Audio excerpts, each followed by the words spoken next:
आज ही Doubtnut app download करें। Doubtnut पर होगा अब आपके सभी मैथ्स, केमिस्ट्री, फिजिक्स और बायोलॉजी डाउट्स का सफाया। बस अपने क्वेश्चन की फोटो खींचो, उसे क्रॉप करो और तुरंत वीडियो सोल्यूशन पाओ। Download now. हेलो स्टूडेंट्स, इस वीडियो में हम डिस्कस करेंगे electric field due to ring charge. ठीक है, कोई भी रिंग है उसके कारण इलेक्ट्रिक फील्ड हमें फाइंड करना है। तो देखो कैसे फाइंड करेंगे। सबसे पहले तो मैं क्या करता हूँ, एक रिंग अज्यूम कर लेता हूँ। लेट्स से ये अपनी रिंग है। ठीक है, मैं यहाँ पे अभी सेंटर के अबाउट नहीं बता रहा हूँ, सेंटर पे नहीं बता रहा हूँ, एक्सिस पे पहले मैं डिस्कस करूंगा, उसके बाद में सेंटर पे डिस्कस करूंगा electric field due to ring. तो देखो ये रिंग है, इस प्लेन में ऐसे रखी हुई है, जैसा कि आपने वीडियो में दिख रहा है कि ये इस तरह से रखी हुई है, आपकी तरफ वाले प्लेन में है। ठीक है, तो ये ऐसे रखी हुई है कहीं। ओके, और इसकी एक्सिस जो है वो कुछ इस तरह से है, यहाँ से निकलती है, इस तरह से आपको एक्सिस गिवन है, ऐसे मान लेते हैं, इस डायरेक्शन में और इस डायरेक्शन में, इस तरह ये रिंग की एक्सिस हो गई। ऑल राइट, अब हमें क्या दिया हुआ है कि ये रिंग जो है इसके बारे में कुछ अजम्पशन मान लेते हैं। अजम्पशन क्या कि पूरी रिंग पे जो चार्ज है वो कितना है, वो Q है और यूनिफॉर्मली डिस्ट्रीब्यूटेड है। तो चार्ज ऑन द रिंग, जो पूरी रिंग पे यूनिफॉर्मली डिस्ट्रीब्यूटेड है, मैं बोल रहा हूं, वो है Q, लेट्स से। ठीक है, और रेडियस ऑफ रिंग जो है यहां लिख देता हूं, रेडियस ऑफ रिंग जो है वो कितनी है, रेडियस ऑफ रिंग है R। ओके, अब यहाँ पे इसके सेंटर से कहाँ पे, x दूरी पे, ये x दूरी हो गई। मुझे क्या करना है, इलेक्ट्रिक फील्ड फाइंड करना है यहाँ पे। तो मैं क्या करूँगा, इलेक्ट्रिक फील्ड फाइंड करने के लिए इसकी मैं इस पे, क्योंकि पूरी की पूरी रिंग पे चार्ज फैला हुआ है, अगर कोई पॉइंट चार्ज होता, लेट से यहाँ पे चार्ज होता, तो इसके कारण तो मैं यहाँ लिख सकता था, लेकिन अब ये तो बहुत सारा चार्ज है और यूनिफॉर्मली डिस्ट्रीब्यूटेड है। और इसकी अज्यूम कर लेता हूँ मैं, चार्ज डेंसिटी जो है, लीनियर चार्ज डेंसिटी बोल सकते हैं उसको, वो कितनी है, वो है अपने पास में लैम्डा। ये लीनियर चार्ज डेंसिटी है, लीनियरली इस पे फैला हुआ है। ओके,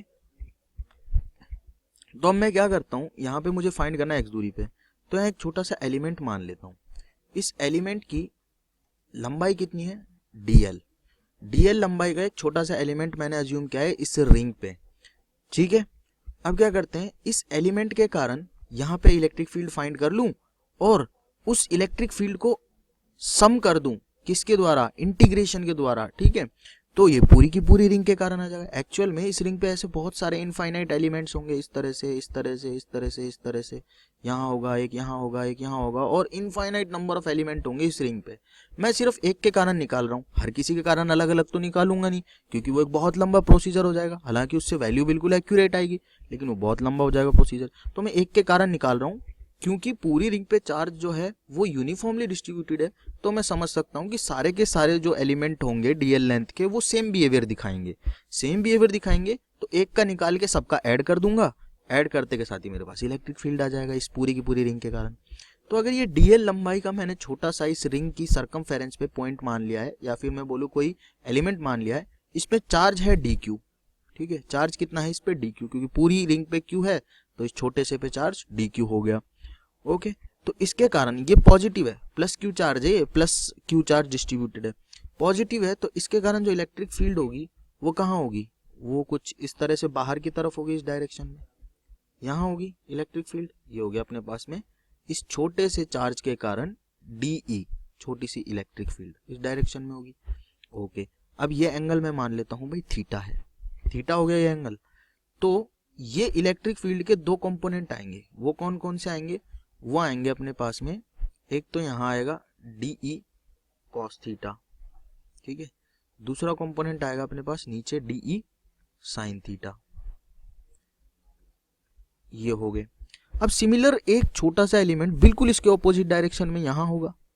ठीक है, इसके कारण जो इलेक्ट्रिक फील्ड होगी वो कुछ इस तरह से होगी।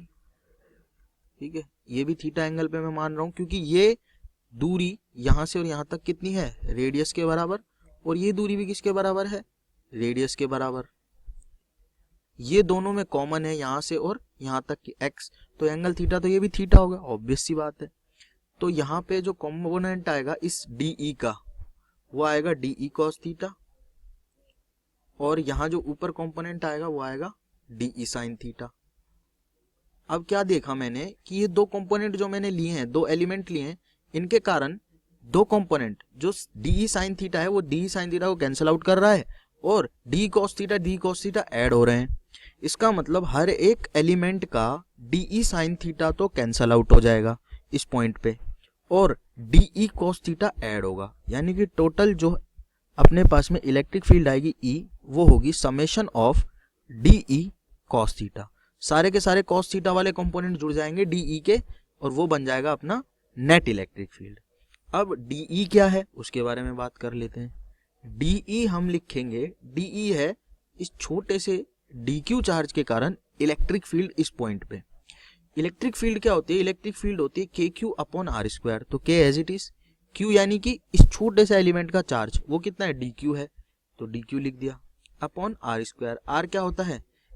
पॉइंट से चार्ज की सीधी दूरी, तो ये है दूरी, ये दूरी भाई x है, यहां से लेके और यहां तक की ये दूरी x है, ये दूरी r है। तो पाइथागोरस थ्योरम से मैं लिख सकता हूं under root R square plus X square, बिल्कुल लिख सकते हैं इस दूरी को। तो under root R square plus X square का होल स्क्वायर करूंगा तो आएगा R square plus X square. ये बन गया अपने पास में इलेक्ट्रिक फील्ड डी।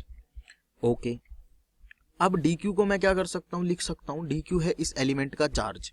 अब देखो यहां लिखूंगा मैं 2 पाई आर लेंथ में कितना चार्ज है? 2 पाई आर लेंथ में चार्ज है क्यू, तो यूनिट लेंथ में कितना चार्ज होगा? Q upon 2 pi R. Okay, तो डीएल लेंथ में कितना चार्ज होगा? Q upon 2 pi R into D. तो ये किसकी वैल्यू आ गई मेरे पास में? डी क्यू की। तो अभी जो डी में बन गया है वो क्या बन गया अपने पास में? डी की वैल्यू लिख सकता हूं मैं K Q upon 2 pi R square plus X square into D. ये लिख सकता हूँ, बिल्कुल लिख सकता हूँ। अब क्या करते हैं? अब वैल्यू पुट करते हैं। डी की वैल्यू आ गई, कॉस थीटा की वैल्यू में ट्राइंगल से निकाल लूंगा, पुट कर देते हैं। तो डी की वैल्यू लिखने के बाद क्या करता हूं मैं? यहाँ पे डी की वैल्यू पुट करता हूं। डी की वैल्यू कितनी आई हमारी? K Q upon 2 pi R square plus X square की पावर 1 इंटू डी। तो ऊपर आ गया डी। अब कॉस थीटा अगर मुझे लिखना है इस ट्राइंगल में तो कॉस थीटा क्या होगा? Base upon hypotenuse. तो बेस कितना है? x और हाइपोटेनस कितना है? R square plus X square. तो बेस अपॉन हाइपोटेनस को लिख देंगे हम x upon R square plus X square का अंडर रूट, यही है। इसको हमने कर देना है इंटीग्रेट। तो इंटीग्रेट करेंगे तो देखो जो कांस्टेंट टर्म्स है वो बाहर आ जाएंगी। कांस्टेंट क्या क्या है? k कांस्टेंट है, q कांस्टेंट है, एक्सिस पे जिस पॉइंट पे निकालना है x वो कांस्टेंट है, divided by 2 constant, pi constant, radius of ring constant, r और x दोनों कांस्टेंट है तो R square plus X square की पावर 3/2 पूरी की पूरी बाहर। ठीक है, बस कांस्टेंट जो नहीं है वो क्या है? dl, जो कि चेंज हो रहा है। तो dl का क्या हो जाएगा? इंटीग्रेशन हो जाएगा। और होगा कहां से कहां तक? अगर मैं यहां से स्टार्ट करता हूं dl को तो मुझे पूरी रिंग पे घुमाना पड़ेगा, यानी कि 0 से 2 पाई आर। तो 0 से 2 पाई आर क्या कर देता हूं मैं? इसको एलिमेंट को घुमा देता हूं। 0 से 2 पाई आर में पूरी रिंग कवर हो गई। या फिर एलिमेंट को मैं जोड़ता जाऊं ऐसे समझ लेता हूं। सारे इनफाइनाइट एलिमेंट्स को जोड़ दूंगा तो टोटल लेंथ कितनी बन जाएगी? 2 पाई आर, क्योंकि वो तो सरकमफेरेंस ऑफ रिंग भी है। तो लिख देता हूं K Q X upon 2 pi R square plus X square की पावर 3/2 इंटू 2 पाई आर, लिख दिया। अब यहां से 2 पाई आर से 2 पाई आर कैंसिल आउट हो गया और अपने पास जो बना वो क्या बना? K Q X upon R square plus X square की पावर 3/2। ऑलराइट, ये आ गया अपने पास में net electric field on the axis of ring. और ये इलेक्ट्रिक फील्ड कहां है? सेंटर से x दूरी पे। चार्ज टोटल रिंग पे q है, k अपना इलेक्ट्रोस्टैटिक कांस्टेंट है, r रिंग की रेडियस है। हो गया क्लियर यहां तक सारी चीजें? ओके, अब अगर मुझे पता करना है कि भाई सेंटर पे मुझे बता दो कितना इलेक्ट्रिक फील्ड होगा। यहाँ पे तो बता दिया हमने x दूरी पे, यहाँ पे भी बता सकते थे सिमिलरली x दूरी पे। अब मुझे अगर ये पता करना है कि सेंटर पे कितना होगा तो कैसे? देखो सेंटर के लिए x क्या हो जाएगा? 0 हो जाएगा। देखो डायग्राम में x क्या है?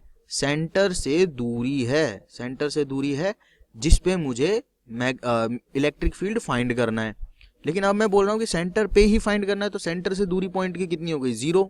आप इस इक्वेशन में 0 रखोगे x की वैल्यू, तो x is equals to 0 at centre लिख सकते हो आप, बिल्कुल लिख सकते हैं।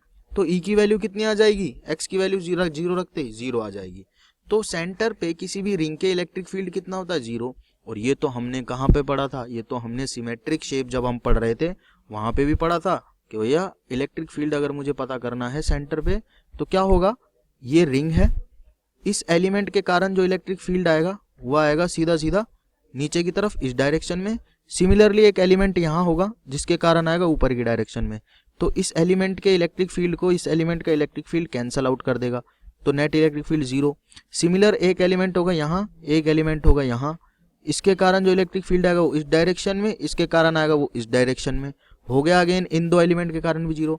तो इस रिंग पे हर एक एलिमेंट का ऐसा अपोजिट एलिमेंट सेट हो रहा होगा, क्योंकि इसकी शेप सिमेट्रिक है, कि वो इसके इलेक्ट्रिक फील्ड को कैंसल आउट कर रहा होगा। यानी कि चाहे मैं अपने डेरिवेशन से समझना चाहूं, चाहे मैं ज्योमेट्री से समझना चाहूं, सिमेट्री से समझना चाहूं, इलेक्ट्रिक फील्ड जो होगा सेंटर पे रिंग के वो 0 ही होगा। तो ये हो गया अपने पास में electric field due to a ring charge. Class 6 से 12 से लेके नीट, IIT, JEE मेंस और एडवांस के लेवल तक 10 मिलियन से ज्यादा स्टूडेंट्स का भरोसा। आज ही डाउनलोड करें डाउटनेट ऐप या व्हाट्सएप कीजिए अपने डाउट्स 8400 400 400 पर।